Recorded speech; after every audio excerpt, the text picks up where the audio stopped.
Dopo la nascita di Futuro Nazionale, Vannacci lascia la Lega, avanti da solo, esulta il Carroccio Veneto con l'ex governatore Zaia che non usa giri di parole, era un corpo estraneo, dice. La guerriglia di Torino e gli agenti feriti alla Camera, l'informativa del ministro dell'Interno Piantedosi, scontro che richiama dinamiche terroristiche. Le 2 morti nel carcere di Padova, su quella di Matteo Ghirardello la famiglia chiede se è fatta piena luce, la procura ha aperto un fascicolo, sabato l'autopsia. Arabba, 35enne rodigino, scia fuori pista e provoca una slavina, salvato dalla polizia e denunciato per disastro colposo. Attimi di terrore a Bolzano Vicentino, banditi irrompono in un supermercato, armati di pistole minacciano personale e clienti, poi scappano. Paura marostica per un tentato furto in abitazione, 25enne si trova in casa i ladri che vedendosi scoperti hanno afferrato dei coltelli in cucina per coprirsi la fuga. Si sono incontrati per la prima volta nello studio di Ring il patriarca di Venezia e il presidente della regione, sotto i riflettori il futuro del Veneto e soprattutto dei giovani. Sopravvissuto alla campagna di Russia, Giuseppe Bassi festeggia oggi 107 anni nella sua casa di Villanova di Campo San Piero, prigioniero per 4 lunghi anni. Il suo racconto è diventato un film. Telespettatori di Antena 3, buonasera e ben ritrovati. Il telegiornale del Veneto e dunque quella che era una notizia nell'aria da giorni è diventata ufficiale, cioè l'addio di Vannacci, del generale Roberto Vannacci alla Lega, dopo aver creato di fatto il nuovo partito Futuro Nazionale, ed è dunque una selva di reazioni in queste ore nel Carroccio. Tanto le reazioni e lo scenario appunto che si propone da qui in avanti nel servizio di apertura con Christian Arboit. Direi nulla salus extra ecclesiam e quindi alla fine si è sempre verificato così. Si affida al latino a una massima attribuita a San Cipriano. Alberto Stefani, raggiunto dalla notizia dell'addio ufficiale di Roberto Vannacci alla Lega, mentre si trova in Consiglio regionale per parlare di autonomia. Non c'è salvezza fuori dalla Chiesa, dice Stefani, quando la Chiesa è ovviamente il Carroccio. Quello in atto del resto è uno scisma con il generale vice di Salvini che ha rotto un indugio a metà pomeriggio dopo ore frenetiche. Il messaggio social: con Futuro Nazionale che diventa un nuovo soggetto politico. Proseguo da solo, lontano da impicci e compromessi. La frase ribattuta dalle agenzie. Non un gesto di impeto. Contemporaneamente viene diffuso quello che ha tutta l'aria di essere un programma orgogliosamente di destra e sovranista. Deluso e amareggiato la prima reazione di Salvini, mentre Stefani, dopo la citazione latina, si affida alla Realpolitik. Credo che ognuno poi risponda delle proprie scelte. Abbiamo visto che fuori dal partito chi cambia casacca non ha gran fortuna. Di certo Vannacci resta a Bruxelles proprio in virtù del seggio messogli a disposizione da Salvini. Tra i leghisti c'è già chi vorrebbe un suo passo indietro, le dimissioni da europarlamentare. Io credo che chi ovviamente ricopre una carica grazie ad un partito dovrebbe ricordarsi di quel movimento.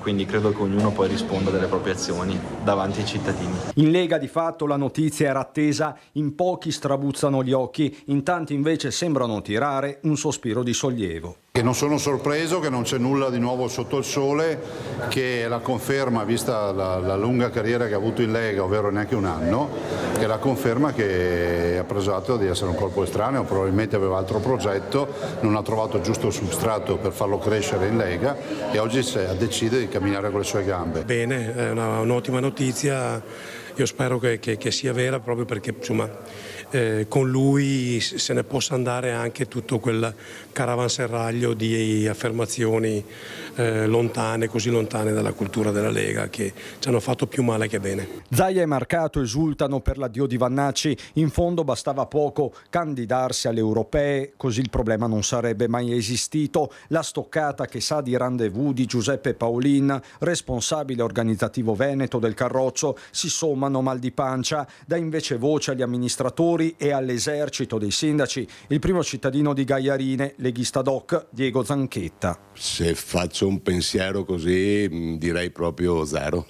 Cioè, escludo che ci sia qualcuno che lo possa seguire. Ha fatto la sua scelta e se questa è la sua strada non si è identificato nella Lega o la Lega non si è identificata in lui, è giusto che le strade si separino. Attenzione però, il fattore Vannacci non riguarda solo la politica nazionale che già guarda alle elezioni del 2027, ma pure gli equilibri immediati in regione dove ogni voto pesa. Una volta archiviato il monocolore zaiano, Stefano Valdegamberi, decano a Palazzo Ferrofini, è più che possibilista. Le idee generali sono le mie idee, ma sono le idee di buona parte, di una certa parte del centrodestra.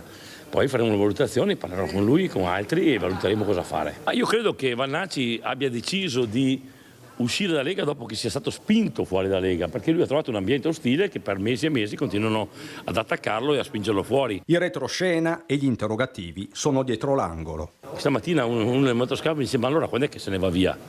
Quasi avessero la voglia che se ne andasse. Io avrei preferito che Vannacci rimanesse nella Lega. Non ritengo molto diverso la posizione di Vannacci a quello che diceva un certo Gentilini a Treviso o altre persone al quale spesso si richiamano i nostri capi della Lega locale, e quindi trovo un po' quasi una persona che faccia dell'ombra, che non dia fastidio, quasi un impedimento. E allora il tema è aperto e vi ricordo il sondaggio: Vannacci lascia la Lega. Chi ha ragione? Quelle le due opzioni. Come sempre l'esito questa sera a Ring. C'è la politica che si interseca con la cronaca nel prossimo servizio. Parliamo della guerriglia di Torino, parliamo degli agenti del reparto mobile di Padova feriti. Oggi alla Camera l'informativa del ministro dell'Interno Piantedosi che ha parlato di azioni quasi terroristiche. Sentite. Siamo di fronte ad una strategia che mira ad innalzare il livello dello scontro con le istituzioni e che attraverso i disordini e la violenza punta a compattare la galassia anarco-antagonista e a galvanizzarne gli aderenti. Il ministro dell'Interno alla Camera parla di un innalzamento di livello dello scontro che per certi versi, e pur con delle varianti, richiama dinamiche squadristiche e terroristiche, riferendosi ai fatti di Torino durante il corteo per il centro sociale a Scatassuna. 108 uomini delle forze dell'ordine feriti, 27 persone sottoposte a fermo, 3 arresti, tra questi anche il 22enne accusato di aver preso parte al pestaggio dell'agente del reparto mobile di Padova, Alessandro Calista. Nell'informativa alla Camera, Piantedosi rende omaggio agli agenti feriti, poi sferra l'attacco politico contro chi sfila accanto ai violenti. I disordini di sabato confermano il vero volto degli antagonisti ospiti dei centri sociali occupati abusivamente, talvolta anche grazie a coperture politiche ben identificabili. Credo che chi sfila a fianco di questi delinquenti finisce per offrire loro una prospettiva di impunità.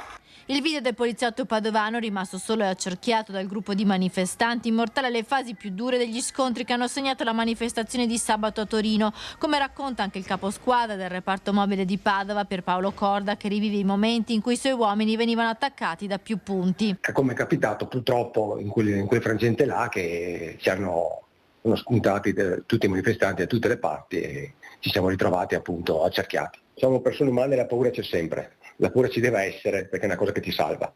La paura ci deve essere, siamo persone umane come tutti quanti. I ragazzi comunque stanno bene, sono a posto e questa è la cosa che mi rende felice. Questa è la cosa, anche su quei momenti là sono stati attimi, tra virgolette, un po' pesantini, diciamo, ecco. Abbiamo vissuto momenti un po' pesanti. Corda, segretario veneto del sindacato di polizia FSP, ribadisce il rischio corso dai suoi uomini. Intanto la premier Meloni nelle scorse ore ha riunito il Consiglio dei Ministri per valutare nuove norme da inserire nel decreto sicurezza. Il governo ci sta mettendo, diciamo, la sua faccia e noi siamo contenti di questo. Questa è una cosa che il nostro decreto sicurezza ci tutela ancora di più e noi questo va solo che piacere ovviamente. Questo è quello che vogliamo, che abbiamo sempre sperato e penso non solo le nostre sigle sindacali ma tutte le sigle sindacali. E sempre a Padova la polemica per le morti in carcere a 2 palazzi, c'è un'inchiesta e un'autopsia. È sicuramente stato un colpo per me a livello anche personale, essendo un mio assistito di oltre 10 anni. Era una persona che conoscevo molto bene, una persona che peraltro stava terminando di scontare la sua pena ed era in procinto di avviare con me una domanda di affidamento in prova. Avrebbe concluso gli ultimi anni della pena fuori dal carcere Matteo Ghirardello. Letizia De Ponti lo aveva sentito sereno sul futuro, preoccupato per la sua situazione a 2 palazzi e per l'aggressione che aveva subito di recente. Non si dà pace, come la mamma di Matteo Ghirardello. 34 anni, originario di Romano de Zelino, l'uomo si sarebbe tolto la vita giovedì scorso nella sua cella. Sulla sua morte la procura di Padova Padova ha aperto un fascicolo per istigazione al suicidio. Sabato sarà eseguita l'autopsia. Chiederemo alla Procura di indagare sulle ultime ore e sugli ultimi giorni di vita di Matteo Ghilardello. Perché? Perché il ragazzo nei giorni scorsi era stato picchiato da un gruppo di altri detenuti e picchiato in modo molto pesante, tanto che aveva un ginocchio malmesso. Aveva anche scritto alla mamma una lettera datata 16 gennaio, ma arrivata solo 9 giorni dopo. La mamma, avendo un ragazzo che esce dal carcere, dando le disposizioni delle sue ultime volontà, è chiaro che si era preoccupata e mi aveva chiamato la sera prima, a dire il vero senza dirmi precisamente per la lettera, dicendo che suo figlio aveva paura. C'è da capire che cosa è capitato in quelle 3 ore per arrivare lì, se è arrivato da solo, se è stato istigato a farlo o se è successo altro. Chiaramente noi non possiamo che confidare che la giustizia faccia il suo corso e facciano tutte le indagini del caso. Ecco, per noi l'importante è dare dignità a questa morte e dare delle risposte. Davanti al carcere è tornata la protesta con un presidio dei centri sociali insieme a Cobas e Rifondazione Comunista. Contro l'inferno carcerario basta morti di Stato, lo striscione appeso di fronte a 2 palazzi. La mobilitazione continua anche da parte della politica, con Elena Ostanel, consigliera regionale di AVS, che ha presentato un'interrogazione. Dopo i fatti gravissimi accaduti a Padova abbiamo depositato oggi una richiesta di audizione in Commissione Quarta di tutti i soggetti competenti rispetto alle politiche carcerarie in Veneto, perché non basta più ascoltare ogni anno la relazione del Garante che ci dice che la situazione carceraria in Veneto è fuori controllo, con tassi di sovraffollamento altissimi.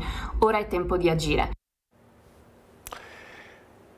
Scia fuori pista e provoca una slavina, è successo ad Arabba ed è una tragedia sfiorata. L'intervento della polizia. Denunciato uno sciatore che ad Arabba ha ignorato come lo sciare fuori dalle piste nelle loro adiacenze sia vietato.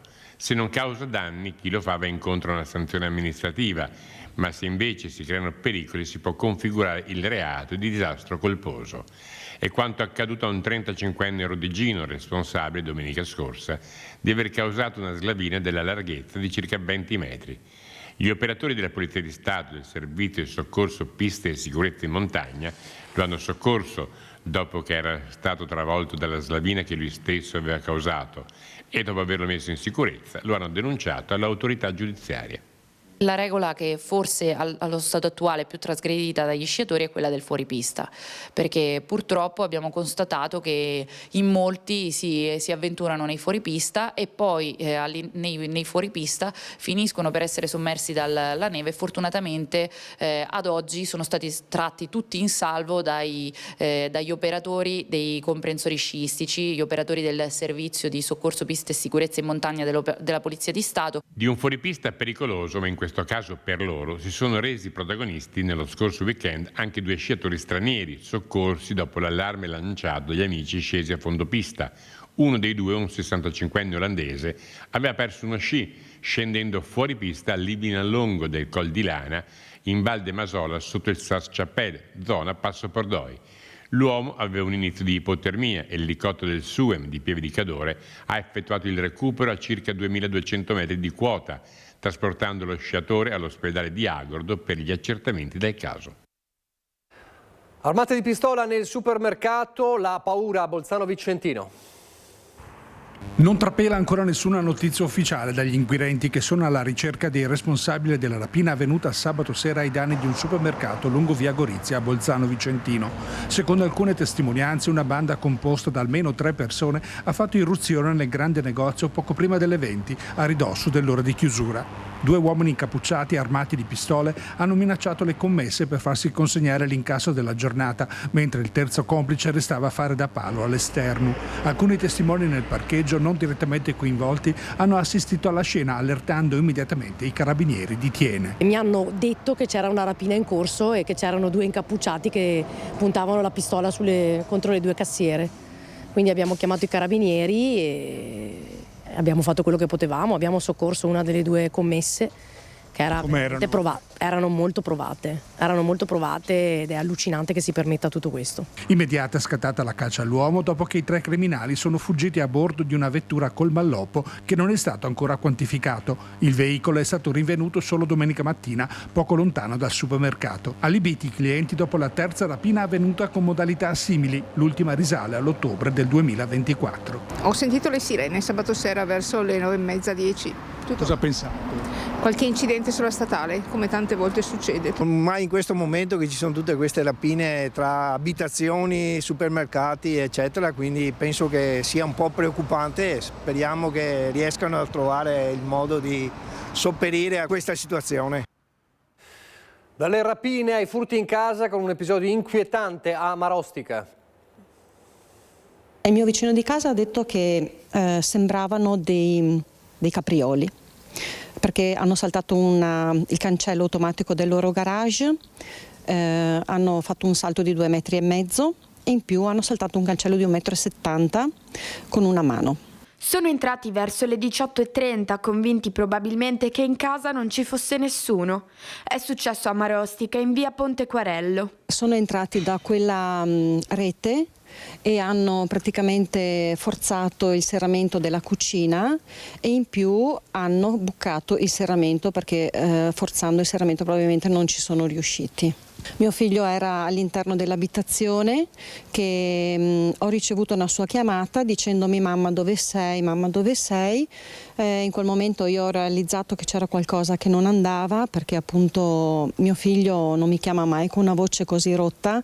Gli ho detto guarda io sono nel parcheggio, in quel mentre vedo un'ombra che scavalca la recinzione. Lorella si è precipitata in casa ma i ladri erano già scappati e il figlio 25enne gli ha subito raccontato tutto. Mio figlio era veramente molto scosso, è sceso con una mazza da golf pronto per colpire chi c'era dentro in casa perché aveva capito che non ero io che faceva rumore, ha sentito appunto il cassetto delle posate ad aprirsi, hanno preso appunto 2 coltelli, probabilmente li hanno presi perché appunto per minacciare mio figlio perché avevano sentito che in casa c'era qualcuno. Una lama da 20 e una da 24 centimetri, coltelli che poi hanno portato con sé nella fuga. Per fortuna non hanno rubato niente, ma resta la paura. Un grande spavento, ti senti non tutelata, ti senti violata della tua privacy, della tua abitazione, ti senti minacciata perché a questo punto,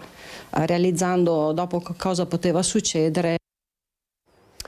Cambiamo argomento, si sono incontrati per la prima volta faccia a faccia negli studi di Ring, protagoniste della serata speciale di ieri proprio con Ferdinando Avarino in questo studio. Parliamo del Patriarca di Venezia, Monsignor Moraglia, e del Presidente della Regione Alberto Stefani. Il tema è quello del futuro del Veneto e ovviamente in primo piano i giovani.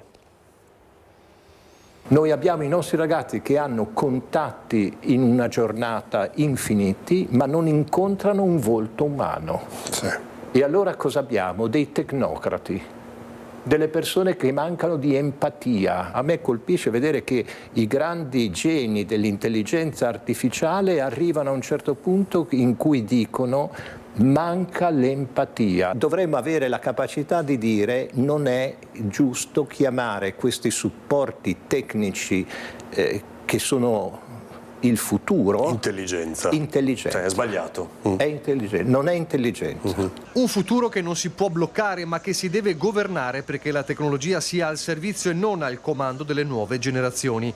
I giovani al centro del Veneto nella riflessione del Patriarca di Venezia, protagonista assieme al Presidente della Regione della puntata speciale di Ring che per entrambi ha rappresentato una prima volta insieme. Non vi eravate mai visti, credo, dal vivo, è vero? Beh, è la prima occasione di tante altre occasioni che spero di poter condividere. È vero, Patriarca, ancora non eravate incontrati. Che ho incontrato il Presidente, sì. Il futuro del Veneto passa necessariamente per loro, i giovani sempre più spesso al centro della cronaca.